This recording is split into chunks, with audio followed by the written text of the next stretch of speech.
आज हम बात करने वाले हैं हीरो मोटोकॉर्प के Q4 FY25 के नतीजों पर और यह साल उनके लिए कैसा रहा। हाँ, और साथ ही ये भी जानेंगे कि कंपनी ने भविष्य के लिए क्या प्लान बनाया है। तो शुरुआत करते हैं कुल नतीजों से।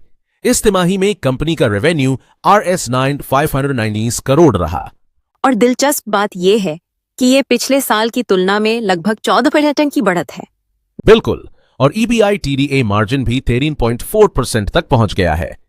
ये मार्जिन ग्रोथ, प्रोडक्ट मिक्स और ऑपरेशनल एफिशिएंसी का नतीजा है।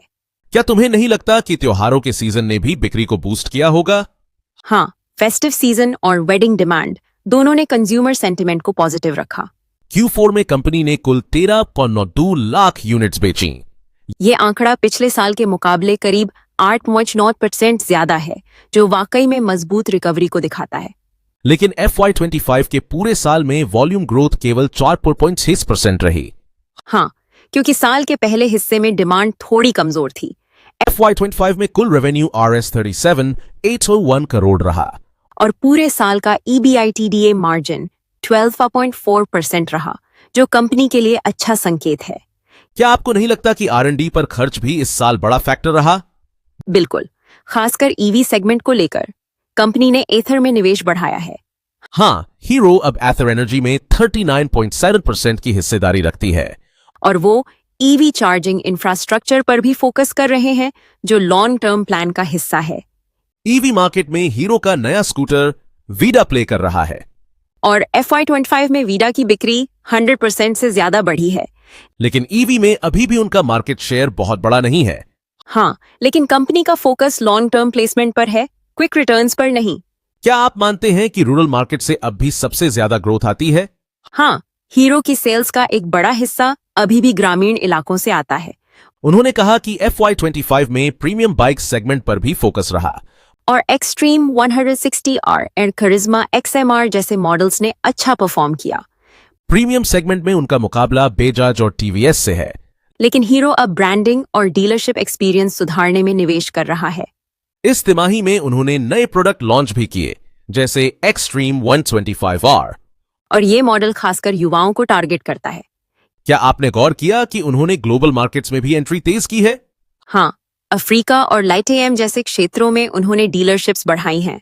FY25 में एक्सपोर्ट वॉल्यूम्स में सुधार देखा गया। खासकर LATAM मार्केट्स से सकारात्मक संकेत मिले हैं। उन्होंने B2B और फ्लीट सॉल्यूशंस के लिए भी अलग से स्ट्रैटेजी बनाई है। यह कदम उन्हें EV फ्लीट सेगमेंट में आगे ले जा सकता है। लेकिन चुनौतियां भी कम नहीं है। EV सब्सिडी में बदलाव और इनपुट कॉस्ट्स। हाँ, और कंपटीशन भी दिन ब दिन बढ़ रहा है। फिर भी हीरो ने ऑपरेशनल लेवरेज का अच्छा फायदा उठाया और उनके CFO ने बताया कि कॉस्ट मैनेजमेंट पर भी कड़ी नजर है। निवेशकों के लिए अच्छी बात यह है कि इस साल डिविडेंड RS100 प्रति शेयर रहा और यह बताता है कि कंपनी की कैश पोजीशन मजबूत है। क्या आपको लगता है कि ये ट्रेंड अगले साल भी जारी रहेगा? अगर कंज्यूमर डिमांड और इन्फ्लेशन कंट्रोल में रहे तो जरूर। उन्होंने FY26 में डबल डिजिट वॉल्यूम ग्रोथ का अनुमान लगाया है और इसके लिए सप्लाई चेन, प्रोडक्ट इनोवेशन और मार्केट एक्सपेंशन पर फोकस रहेगा। उन्होंने कैपेक्स प्लान भी शेयर किया। FY26 में RS1 100 करोड़ के दौरान 100 करोड़ तक, जिसमें R&D, डिजिटल ट्रांसफॉर्मेशन और नई फैक्ट्रीज शामिल हैं। क्या आपको लगता है कि हीरो नई टेक्नोलॉजीज अपनाने में आक्रामक हो रहा है? हाँ, खासकर EV, IoT और कनेक्टेड व्हीकल्स में। डिजिटल सेल्स चैनल्स पर भी उनका ध्यान बढ़ा है और ये शहरी ग्राहकों के लिए खरीद प्रक्रिया को आसान बनाता है।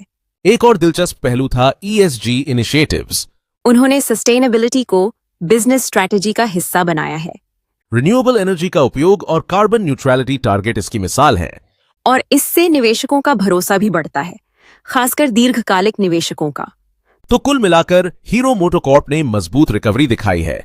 हाँ, और उन्होंने दिखाया है कि कैसे पारंपरिक ऑटो कंपनियां और ट्रांजिशन को मैनेज कर सकती हैं। उम्मीद है कि FY26 में हम और नए इनोवेशन और विस्तार देखेंगे और शायद EV सेगमेंट में उनका रोल और मजबूत होगा। चलिए, इसी आशा के साथ आज का एपिसोड यहीं समाप्त करते हैं। अगले एपिसोड में फिर मिलेंगे एक नए विषय के साथ।